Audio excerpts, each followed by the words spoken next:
Okay, we are now live with another Tech Talks. And fair warning, this one possibly is going to get a little chaotic because Nick is at home with his daughter Olive, and I'm at home waiting for furniture delivery that is scheduled between 1 and 3, which on any other day of the entire year, they would definitely not arrive in the first half hour of that time window. But I can almost guarantee you I will have delivery people show up at my house in the next 10 minutes. So we'll see how that goes. So we're going to kind of keep it loose today, see how it goes. Hey, Ben. Hey, Liz. All right. So today we wanted to talk about a tool called Remind. Remind is a cell phone app that you can install that allows you to message students basically like your text messaging without the boundary issues of sharing personal phone numbers with your students. There's a lot of reasons why you might not want to do that, but as we'll see shortly, there might be some reasons why this format of communication is worthwhile. So because it's a phone app, it's kind of hard to show how this works when we're doing this on Zoom. So I took some screenshots and made a simple little PowerPoint slide. So let me pull that up. All right, can you see my slides here? Okay, good enough. So Remind is the name of this app. If you were to go into the app store on your phone, whether it's Android or iPhone, and search Remind, this will be the first thing that comes up. Their website is just remind.com, so super simple to find. And it is a texting app for student communication. So how does this thing, well, before we go that far, let's just stop for a second and talk about this. I could swear that one of our eLearning Academy presenters talked about this once, but I went back through some of our presentations for the last couple of years and couldn't find it. So maybe I'm imagining that. But anyway, a number of studies, mostly done by marketing corporations, which is why I have this big orange asterisk on this page, because a lot of these citations come from communications companies that want you to buy their software or service or whatever. But there is decently good research out there that shows, for example, less than 25% of emails related to education are ever opened. Now that's kind of a general, very general population of any, whether it's parents of K-12 kids or college students or faculty or staff or whatever, but only about a quarter of all those emails that get sent out around education ever actually get opened in the first place. Another stat that I found was 98% of mobile users read every text they receive, and 90% read their text within 3 minutes of receiving them. In one case study with low-income college students, this one is actually like real research, which is great, helpful. 85% of those, so this was at a college with a large low-income student population, and they were trying to increase their retention and student success metrics by using text messages to communicate with their students. I think in that case, it was mostly like admissions and advising, talking about things like add drop dates and financial aid deadlines and that sort of thing. But they instituted a new text messaging system. And based on student survey results, 85% of those students said that the text message they received informed them of something they didn't realize they needed to do. So that's a big number, because we can send emails to students about their financial aid status and all that stuff all day, every day. And most likely they will never, ever look at those things, but they will look at text messages. And then another one that I thought was really an interesting stat: on average, it takes 90 seconds for somebody to respond to a text message, but it takes about 90 minutes to respond to an email if they respond in the first place. But again, big giant asterisk on this page, because a lot of these numbers come from marketing and communication companies that are trying to sell you a product. But there is some citations there you can look at later if you're curious. So all that being said, those are some reasons why you might want to consider using some kind of messaging system to communicate with your students, rather than relying on email or, frankly, just relying on Canvas communications.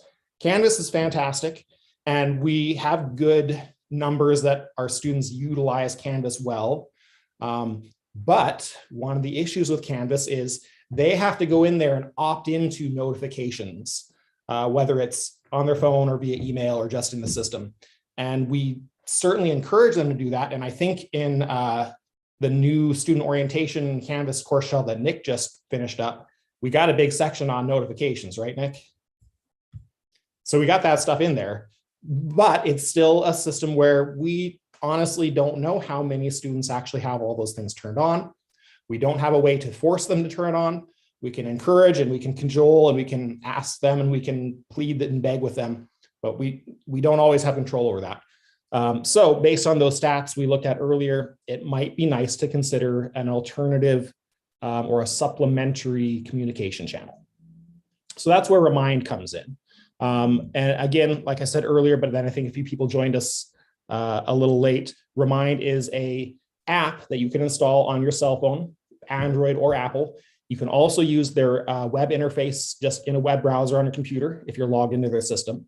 And I took a few screenshots on my computer or on my phone and then sent that to my computer just to kind of show you what this looks like. Hopefully you can see that well enough. I can make it a little bigger. Let's see. It looks great. Okay, good enough. So this first screen here, this is kind of just what it looks like when you first launch Remind. You just have to press this add class button to create a class. Because Remind is one of those freemium services, they have a free service tier and a paid service tier. With the free service tier, you are limited to 9 classes at a time, which is honestly pretty manageable. If you're teaching more than 9 classes a quarter, I feel for you, and let's talk about some other things we can do to help you survive. But hopefully that's within your bandwidth limit of how many classes you teach each quarter. But you would create a class for each section that you're teaching, essentially. And then once you've done that, it'll create sort of looks like a little class shell just for this course. And under the People tab on there, they have some buttons that allow you to share this class with your students. The easiest is just to do this share a join link, and then it gives you a little link here. You copy that, paste it in your Canvas course, and tell your students, hey, I will be posting everything in the announcements in Canvas, but I'm also going to be using this Remind app. If you want to install it on your phone, it's free, doesn't cost you anything. Install it on your phone, join this class, and then you can ask me questions and I can send you announcements through this service. And I think once you are signed up to it, you can also, in your account settings, tell it to text you as an actual text message, which is helpful if a student does not have a good data plan or something like that, and they may not be able to use the data service in this app. They can still receive just a text message on their regular cell service. So once you have done this, once you've gotten your students to join the class, then they will show up here in this little class list, and it'll fill out with your students. And then once you have your class built out, then you'll just have a button that says send a message. When you tap that on your phone, you can either send an announcement to the entire class at once. You can send individual messages to just one student in the class. You can start a group conversation with a subset of students in the class. And then it's like you're writing a text message on your phone. You type in your message, you hit send, and it goes to everyone in the class. They will either get a notification on the Remind app, or they will get a direct text message, depending on how they've set up their account settings. And then they can reply back to you instantly.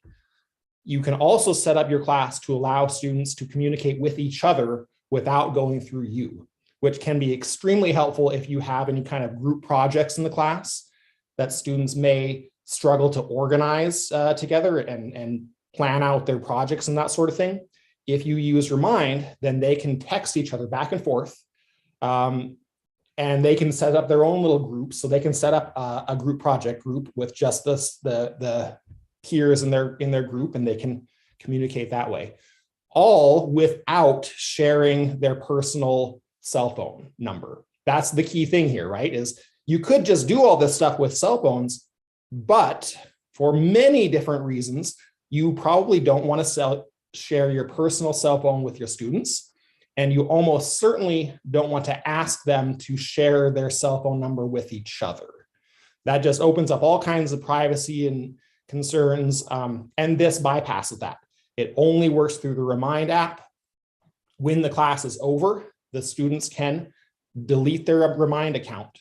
There is a big red button in there that says delete account, not just uninstalling the app, but actually removing your account from Remind entirely. And then it's gone from your life and nobody can communicate with you afterwards. That's really kind of all there is to it. It's a very simple, straightforward app, but I think the applications are very helpful. I mean, yeah, that's pretty much it. This is really kind of a 10-minute tech talk to a certain extent.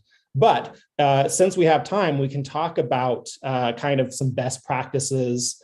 I think maybe the biggest question, and I would love to hear from some of our other people in attendance, is what do you think about setting boundaries for communication in this way? For example, when I was in school, most instructors, if they had any kind of communication policy at all, it was something like, I will respond to emails in 48 hours or something like that, right? Kind of the traditional, yeah, in the next 2 days, I'll probably have time to reply back to you. What we are finding, and what a lot of those these stats suggest, is the students are responding to real-time communication more than they are responding to like asynchronous emails, right? And that goes in both directions. They will respond to you more easily and more regularly via text message, but that also means they are starting to have an expectation that you will respond to them in real time or as close to real time as possible. And that probably is going to include outside of business or outside of school hours, especially because we know many, probably most of our students, if they're taking online or hybrid classes, well, really any class for that matter, they're doing most of their work in the evenings and on the weekends. I don't know if we have any direct stats to back that up, but I think that that's a pretty safe assumption just based on my own experiences. I'm just looking back through the chat because I see there's a bunch of stuff in here. Well, while you're doing that, Caleb, I just was thinking that, yeah, I think that that's just like with with how we have statements in our syllabi already about, expected response from me within a certain time frame within these hours. And I think you would just want to do that explicitly when you introduce Remind and let them know, part of what I'm hoping we get out of this is really easy access to share information, because I know people were really responsive to their text messages, but here's where that's not going to quite fit. If I'm in a meeting or I'm teaching another class, I'm not going to be able to respond to your text question within a few minutes. So you'd have to frame it for them and reset expectations, recalibrate expectations. Yeah, I think you're exactly right. And, again, I'm just speaking anecdotally, but I've also heard from people outside of education that this is kind of a generation gap a little bit. This also is true for employers and employees. Young employees are going to text message their boss and say, "Oh, I can't come in. Oops." And then alternatively, sometimes the boss or the manager is going to try to text them on the weekend saying, "Hey, we're missing somebody for the shift. Can you come in on your weekend?" And there's a whole genre of tweets and Instagrams and Reddit posts of people telling their boss to F off on the weekend because it's not their shift, which is very funny and very satisfying. But it's kind of this format of this instant communication for professional and employment reasons, which is kind of interesting. And I don't think that we've figured out the right way to do those things yet. I think there's a lot of chaos in people's expectations about that kind of communication. I'm wondering if anybody's played around with Google Voice and how Google Voice compares to Remind. Mm-hmm. I know Google Voice, you can make phone calls through a routed number essentially. So same concept to protect your privacy and But I think you're calling students' numbers, so you know, it's only kind of a one-way protection. But I think you can text out of that as well. I think you're right, Ben. I think you can text out of it. Oh, Liz, did you have? Looks like you're going Sorry. I have kiddo at home too, so I'm trying to do multiple things here. So I've used Google Voice once, but I had exactly the problem that you mentioned, Ben, which is that I then didn't feel comfortable. I had to ask the student for their phone number, and they didn't have good service. So then that kept dropping, and it actually ended up just being easier to use Zoom, but to use the call-in feature for the student. Interesting. And so I think going forward, that's what I would rather do, is if a student doesn't have a computer to use Zoom, to just use the call-in feature. And then it's all on school stuff and it's not on my Google Voice, or if I make like a dummy Google Voice, it just kind of keeps it all in the accounts that I already have in for the students too. It just seemed a little bit easier, but I know other people use Google Voice all the time to call students. So it might just be that I'm more comfortable with the Zoom that I already have. I don't know. Yeah. Do you get a sense, Liz, that students want to text with you? Do you ever get that demand? Not so much at SCC. I used to get that a lot at different four-year institutions, quite a bit. And I think part of that was just the residential nature. It just felt different there. So I haven't had that much at SCC. The reason I logged in today is I was really interested in how I might be able to use this for student engagement with the students who kind of disappear. So I've been teaching online a lot, like I think a lot of us have lately. And the students who persist throughout the quarter, they are all in. And if I email them, they'll get back to me pretty quickly, and we can figure stuff out if there's an issue. But the students who just kind of disappear right around mid-quarter, like I can email them a million times in their email and their Canvas, and I just can't, I can't get to them. Yeah. And I want to be able to just say, you know, if the class isn't the right time for you, that's great, no problem. But I want to connect you with what is the right thing for you right now. I don't want you to disappear. I want to find you in a not invasive, creepy way.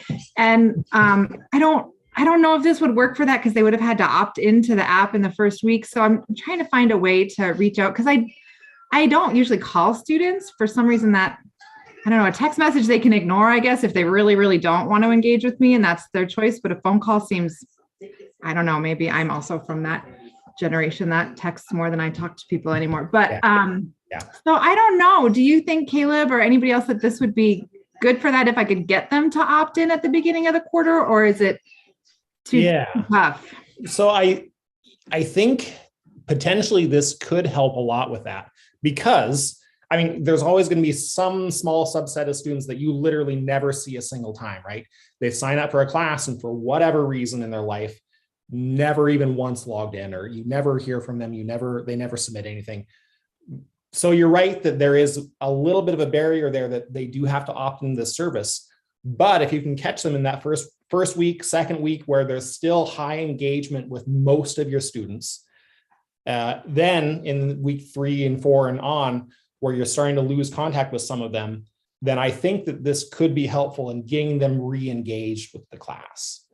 Because, I mean, you're right, it's like a chicken and the egg problem, where they're not logging into Canvas, but if I message them in Canvas, they're not going to see it because they're not logged. And same with email. I think, again, this is anecdotally, but I've heard this in many situations. When a student signs up for class and and the college asks for their email address, they either make something up on Gmail or Hotmail that they never look at, or they use their parents' email address, because they do not really have a generational expectation of using email. A lot of times they just don't.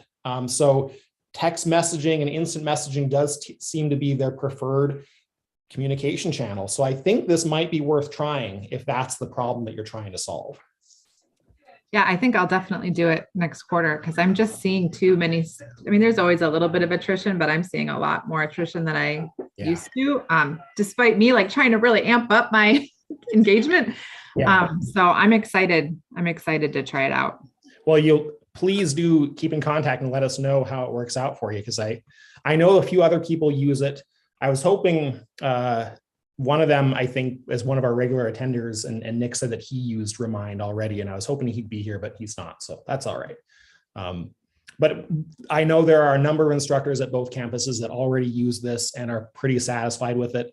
I have a fair amount of experience with it from the parent end because a number of K-12 teachers that my boys have used Remind. It's actually very popular in K-12 settings because it's an easy way for the teacher to connect with parents of their kids, again, without sharing personal cell phones.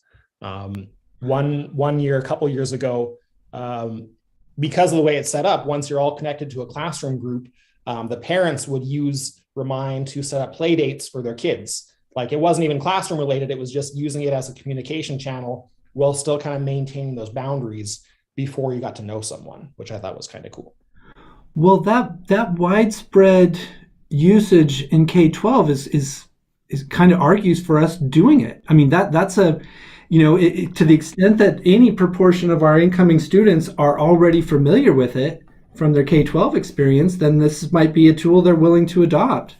And I was also going to say about that point about crossing boundaries, and I think that's another part of how you'd want to frame it with students is, and look, I won't ever send a text through Remind with the expectation that you're going to respond to me in 5 minutes.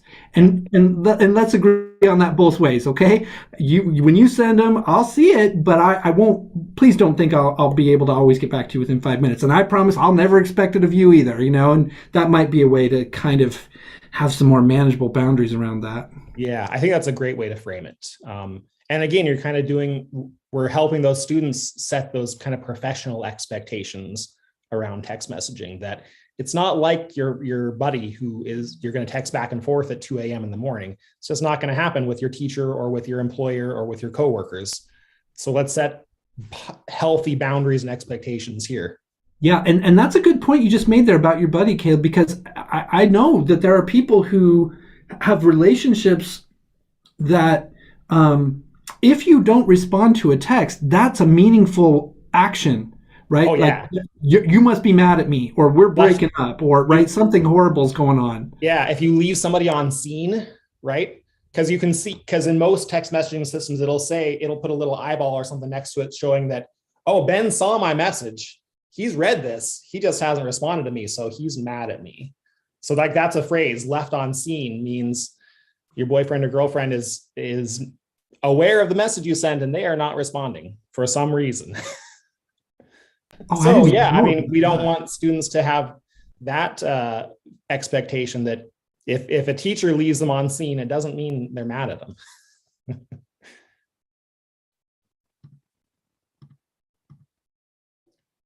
Well, great. I mean, like I said, this is a pretty straightforward tool. There's not really a lot to it. It's very simple to set up. Either you have to create an account or you can use a Google account to connect for the first time. Oh, yeah, Jared's got it. I heard you going into wrap-up mode, and I just realized I did still have I wanted to clarify something, because I think it was Nick said it in the chat, but the students do or don't have to actually get the app. Like, you could just send a message to them through Remind. I could have Remind, and I could somehow still get to them even if they didn't download an app. Maybe I can clarify if Olive doesn't freak out doing it. So what I was talking about is you don't have to have an app installed on your phone. So essentially, in testing, say Caleb sends me a link through Canvas, I can access it, and I create an account through Remind, just like the instructor would. But then I can attach my phone number to it, and I don't even have to have an app on my phone. So then it is no data charges, that kind of thing, if you've got unlimited texting like most cell plans have by default. So you need an account. It all goes through the link. Don't need an app, but you can if you want to see a different view of all the announcements. Okay. Does that make sense? That does. Yeah. But there's still, even in that stripped down version, there's still an opt-in element to this. Yes, they still have to click the link. They still need to either sign in with their Google account, which most of them probably already have, or they have to create a free account through the service. So there is that opt-in element.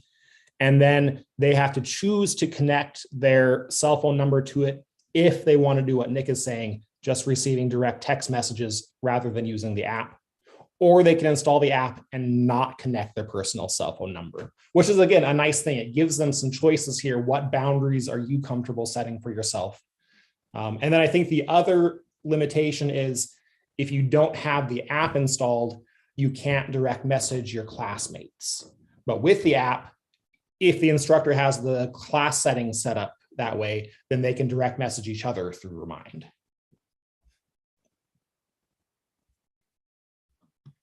Yeah, Nick, am I missing anything here? Is there anything else we were going to cover that? Well, while Nick's finding his unmute, but I was thinking, have you guys created, or I suppose Remind probably has it, or maybe K-12 instructors have built it, but I'm thinking it'd be nice to have like a little one pager, like how to use Remind, how to work with Remind that we could quickly customize and share with students that will cover some of this stuff, right? You have an option of either downloading the app or doing it this way, right? Just in really concise instructions?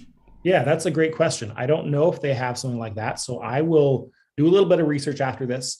If they do have like a nice, simple user guide or a one pager or something, I will put it in the description on the YouTube recording of this session so people can look at it later.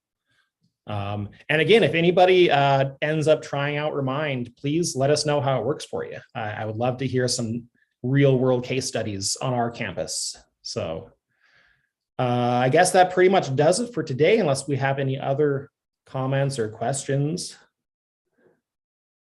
Otherwise, I think we're good to go today. Next week, right? Yeah, next week, we are going to be talking about Canvas course homepage design, right? That's next week's, right? Yeah, Nick says thumbs up. So that should be a good one, talking about, just as a little teaser, if you ever look at your course analytics, if you turn on the new analytics in your course and you look at page views, I guarantee you the home page is going to have thousands of page views and at least 5 times more page views than the second most viewed page in your course, if not much higher. So that's just a little teaser for why you might want to care about your course homepage design. And with that, we will call it a day. So I'm going to turn off the YouTube channel and we'll see you all next week.